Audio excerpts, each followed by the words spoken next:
Alors, l'Union sociale des SCOP et des SIC a pour mission d'accompagner tous les salariés des entreprises adhérentes dans la vie de tous les jours. Nous sommes un lien indispensable qui a été voulu par nos anciens dès le 1er juillet 1946. Et nous mutualisons les fonds pour pouvoir les distribuer au plus grand nombre. L'Union sociale a une équipe administrative de 4 personnes. On gère 29 000 prestations par an en moyenne. Et l'équipe administrative, on ne fait pas du tout de différence et d'impact entre le montant de la cotisation versée et les prestations qui sont distribuées. Nos seuls moyens de subsistance sont les cotisations des sociétés adhérentes. Et il est extrêmement important que les sociétés et les structures du mouvement adhérentes à la Confédération générale des SCOP soient aussi adhérentes à l'Union sociale.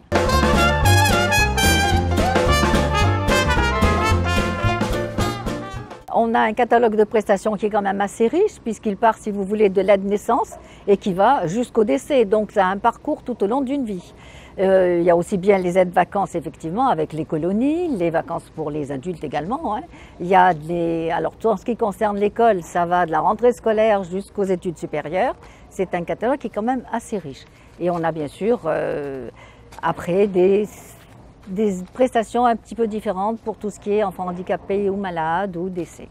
On a des prestations qui concernent toutes les familles qui ont soit des enfants handicapés, soit dans la partie s'il y a un décès, on participe aux frais de décès bien entendu.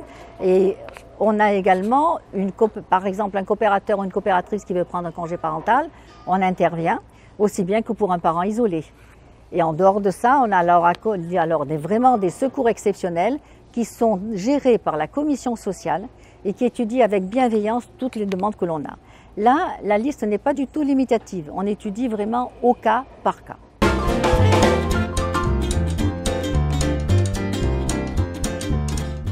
La Confédération nous avait mandaté, si vous voulez, pour remettre, alors ça date du 1er avril 1977, l'attribution du pécule aux anciens coopérateurs. Depuis, c'est devenu l'indemnité de fin de carrière, l'IFC. Et elle nous mandate aussi pour la distribution des diplômes. Alors, le mouvement coopératif, on verse à peu près 290 départs de coopératrices ou coopérateurs à la retraite.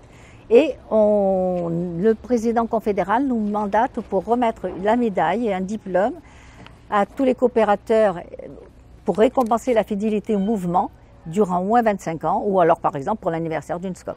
C'est une action sociale qui met vraiment les hommes et les femmes des coopératives au sein de nos préoccupations. C'est un lien social que l'on crée entre la famille et la coopérative. Les enfants, par exemple, qui reçoivent des chèques LIR et des chèques 10, savent très bien que s'ils les ont, c'est grâce à papa ou à maman, à l'entreprise de papa ou de maman. Et l'union sociale entre dans les foyers, mais elle fait aussi entrer le label SCOP dans les familles. Et c'est extrêmement important. Nous sommes le vecteur de la solidarité et de la fidélité vers les SCOP et les SIC, mais aussi entre elles.